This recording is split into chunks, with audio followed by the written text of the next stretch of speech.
la séquence Banque Centrale et Arnaud Faller qui est avec nous par téléphone, directeur général délégué en charge des investissements de CPR Asset Management. Bonjour et bienvenue Arnaud, merci d'être avec nous. Bonjour Grégoire. Les banquiers centraux américains et je le disais, l'ensemble du marché prendront connaissance de la dernière donnée clé qui permettra d'éclairer la décision de la Fed cette semaine, à savoir le rapport mensuel sur l'inflation américaine qui sera publié en début d'après-midi. Rapport qui se réfère au mois de mai avec une nouvelle marche à la baisse qui est attendue du point de vue de l'inflation globale.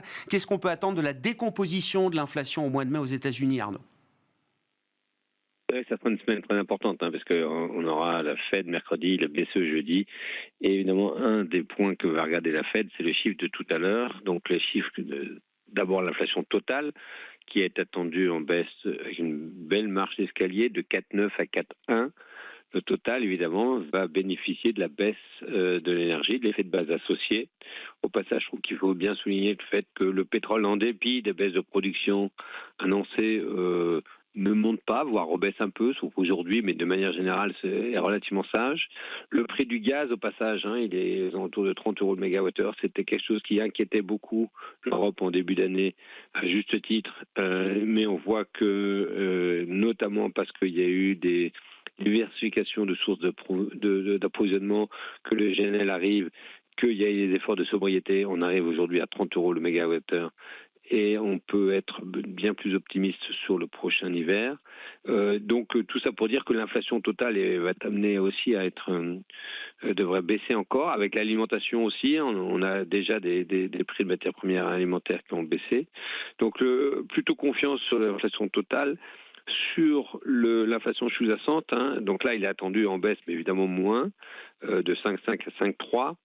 Ce qu'il faut regarder là, clairement, c'est les loyers, parce qu'on sait qu'aux États-Unis, c'est un point important dans cette inflation corps. On a en tête que c'est décalé par rapport au marché immobilier réel des biens de quelques mois, et on a aussi en tête que, donc ça devrait baisser, mais on a en tête que c'est possible que ça dure un peu longtemps la descente, qu'elle soit claire mais longue, et donc peut-être que le marché va être encore plus exigeant sur la descente du corps. En tout cas, si c'est tracé, ça peut être aussi quelque chose qui peut amener la Fed à marquer une pause mercredi. C'est dans le cadre de nos centrales ce qu'on imagine. Marquer une pause, regarder tous les effets de toutes les hausses connues depuis le début de l'année, ou même depuis l'automne dernier. Regardez l'effet sur les marchés immobiliers, parce que le taux du 30 ans immobilier américain est aux alentours de 7. Évidemment, ça complique un peu la suite de l'histoire sur l'immobilier. En tout cas, le marché secondaire est bien figé, parce que les gens ne veulent pas sortir de leur bien actuel pour acheter un autre bien en quittant un taux de refinancement assez faible pour aller à 7. De manière générale, le fond de l'économie US se dégrade, mais lentement. Pour l'instant, il n'y a pas le scénario de hard landing qui arrive tout de suite en scénario central, mais il y a quand même des signes de ralentissement net, que ça soit un indicateur de confiance des entrepreneurs, le fameux ISM. On voit que même si on combine les services et le secteur manufacturier qui marquait déjà le secteur manufacturier, mais on fait une combinaison des deux, on arrive aux alentours de 50 comme indicateur. Tout ça pour dire que la consommation tient effectivement, mais ne ralentit, ne craque pas, mais ralentit clairement. Bon, donc plutôt normalement un marché obligataire qui devrait apprécier la pause de la Fed. En tout cas, c'est ce qu'on imagine dans le scénario central. Oui, tout ce que vous décrivez là, Arnaud, ça se traduit avec un scénario central qui est celui du soft landing, auquel vous attachez toujours une probabilité assez importante. Oui, 70% selon la maison CPR, où effectivement on a bien clairement une pause du côté de la Fed. La BCE va continuer, mais ensuite s'arrêtera. Ça permettra au taux long d'abord américain de se détendre, et ensuite au taux long européen avec un décalage de quelques mois qui existe de manière assez classique. Ça permettrait aux actions zone US et zone euro de manière générale de monter un peu, parce qu'on tient quand même déjà compte du parcours réalisé et de la valorisation qui est relativement bien tendue. Et d'ailleurs, pour revenir sur les actions US, vous l'avez souligné, la concentration est évidemment encore extrêmement forte. Il y a 7 valeurs qui expliquent la hausse du marché S&P depuis le début de l'année, donc les GAFA, Microsoft, Tesla et Nvidia. Et donc, ça veut dire qu'il y a 493 valeurs qui font quasiment rien. Donc, une fracture extraordinaire. Donc, certes... Ou pas, Arnaud? Est-ce que c'est inquiétant, cette situation de marché?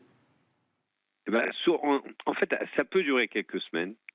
Parce que ces valeurs-là ont parfois, par exemple, sur Nvidia, bénéficient de la vague sur l'intelligence artificielle, ou Tesla récemment sur le boom du secteur auto, y compris parce que le gouvernement américain développe des crédits sur les énergies renouvelables.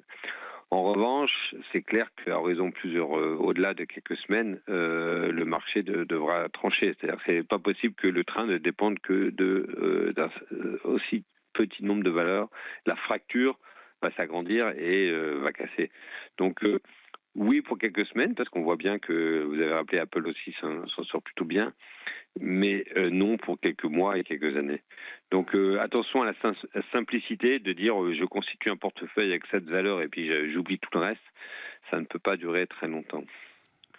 Il y a un marché qui vous intéresse beaucoup en ce moment, Arnaud, j'aimerais bien qu'on en redise un mot, c'est le marché japonais avec un Nikkei hors dividende là, qui bat de nouveaux records aujourd'hui. Je crois que sur des mesures plus larges du marché japonais, le TOPIX, Total Return, dividende réintégré, je crois qu'on a déjà atteint des niveaux historiques sur le marché japonais.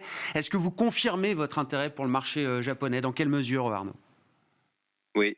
C'est vrai qu'à la différence du marché américain, il n'est pas fragmenté. C'est-à-dire qu'il ne dépend pas que de cette valeur. On peut jouer un grand nombre de secteurs de la cote. On peut jouer évidemment déjà, si on veut, la partie technologique, mais pas seulement. Donc le secteur industriel, le secteur auto classique aussi. Et donc, tant du côté macro que micro, il me paraît encore intéressant de garder des positions sur le Japon. La macro, c'est un des rares pays où le PIB est révisé en hausse. La micro, on en a parlé, elle est plus solide au sens qu'elle ne dépend pas que d'une concentration extrême. La baisse du yen porte ses fruits, donc la baisse du yen qu'on a connue en 2022. Et puis, c'est une manière un peu plus sûre de jouer la croissance de la zone asiatique, qui est assez forte. On voit bien que l'Indonésie, etc., ou l'Inde progresse. Mais c'est une manière de jouer avec des sociétés plus assurées que les valeurs chinoises stricto sensu, où on sait qu'on peut avoir des déceptions de manière assez subie. Donc le Japon nous paraît assez solide. La Banque centrale du Japon est assez patiente. On voit bien que peut-être qu'elle va remonter le canal sur les taux longs, mais elle va prendre son temps. D'ailleurs, le marché ne teste pas la Banque centrale en envoyant le taux 10 ans au-delà des 0,50. Donc oui, le Japon est une manière de jouer la croissance asiatique plus sûre, avec une cote plus approfondie et avec des niveaux de valorisation par rapport au marché américain plus faibles. Et puis, sur la partie taux, Arnaud, là aussi, toujours une préférence pour les taux américains, les taux longs, où vous avez déjà pu reprendre de la duration. En revanche, patience encore pour réinvestir le marché obligataire européen? Oui, donc dans les portefeuilles, ce qu'on fait, effectivement, on garde, voire même on renforce encore les taux américains, parce qu'on est persuadé que les taux longs américains devraient rebaisser un peu. Les taux longs euros, il faut peut-être garder un peu de patience encore, parce que encore une fois, il y a un décalage entre les deux zones et la BCE n'a pas fini son cycle. Et probablement l'offre de papier de taux longs euros va peser un peu sur la cote. Et du côté actions, comme évoqué, donc on apprécie beaucoup les actions japonaises et on maintient cette conviction au sein de la maison CPR. Et de manière générale, on a malgré tout une position d'attente. On préfère avoir un niveau de valorisation un peu plus faible pour hisser totalement la voilure. En gros, grosso modo, on a quand même malgré tout des positions moyennes. Il y a quand même matière à pouvoir trouver des sources d'investissement aujourd'hui. Merci beaucoup Arnaud, merci pour votre éclairage sur la situation de marché et ces scénarios de marché tactiques que vous mettez à jour tous les mois pour des horizons 3 mois chez CPR Asset Management. Arnaud Faller, directeur général délégué en charge des investissements de CPR, qui était avec nous par téléphone.